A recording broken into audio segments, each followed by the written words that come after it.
আজকের পল্টন ময়দানের এই সমাবেশকে দেখে আমার কাছে মনে হচ্ছে এক মহাপবিত্র সমাবেশ।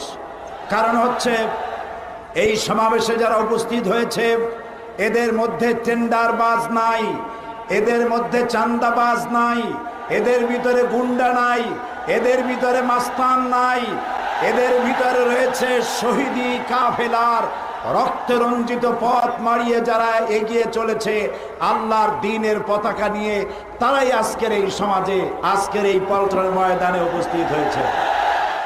ইসলাম বিদ্বেষীরা চেয়েছিল জঙ্গিবাদকে জামাত এবং শিবিরের মাথার উপরে চাপিয়ে দেওয়ার সর্বাত্মক প্রচেষ্টা চালিয়েছিল।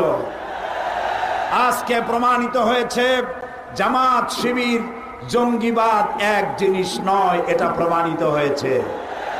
প্রমাণিত হয়েছে সন্ত্রাসী আর জঙ্গিবাদী কারা। যারা সন্ত্রাসীকে ধরলে পরে বলে নাটক, আব্দুর রহমানকে ধরলে পরে বলে নাটক, বাংলা ভাইকে ধরলে পরে বলে নাটক। যদি সব সন্ত্রাসীদেরকে ধরলে নাটক হয়, সেই নাটকের ভিলেন চরিত্র নিশ্চয়ই আপনার, যিনি নাটক বলে কথা বলছেন।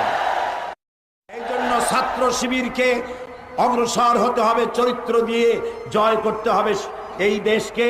এবং ছাত্র শিবির আর ছাত্র দল ঐক্যবদ্ধ হয়ে দুর্ভেদ্য প্রাচীরের মতো দাঁড়াতে হবে।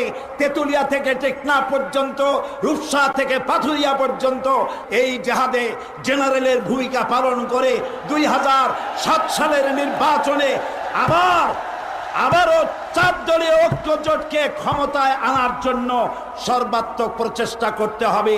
কারো সাথে শত্রুতা নয়, সকলের সাথে বন্ধুত্ব, এই স্লোগান নিয়ে ঝাঁপিয়ে পড়তে হবে। তোমরা সবাই রাজি আছো তাতে? আল্লাহ হাফেজ। বাংলাদেশ জিন্দাবাদ।